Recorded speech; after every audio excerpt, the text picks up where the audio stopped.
Hello guys, आज मैं सुबह गार्डनिंग का वीडियो नहीं बना पाई क्योंकि हमारे घर में पावर नहीं था। बारिश की वजह से पावर कट कर रहा था, इसीलिए मैं अभी बुटीक में हूँ। बुटीक का मैं खुद का बुटीक है मेरी, और मैं बुटीक में डिज़ाइनर कपड़ा बनती है। और ये मेरे आज क्या बनाया है, अभी मैं एक अच्छा ब्लाउज़ बना रही हूँ। आप लोगों को दिखाती हूँ कैसा लग रहा है। आपको अच्छा लगेगा तो लाइक कमेंट और मेरी चैनल को सब्सक्राइब कर दीजिए प्लीज़। Bye bye. अभी ये ब्लाउज़ बनाया है, अभी हुक बटन लगाने के लिए बाकी है।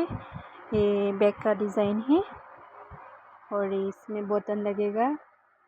ये बैक का डिज़ाइन है, हाथ का ये हाथ है इसका, और इसमें आएगा ये फ्रंट साइड ऐसा है। कैसे लग रहा है?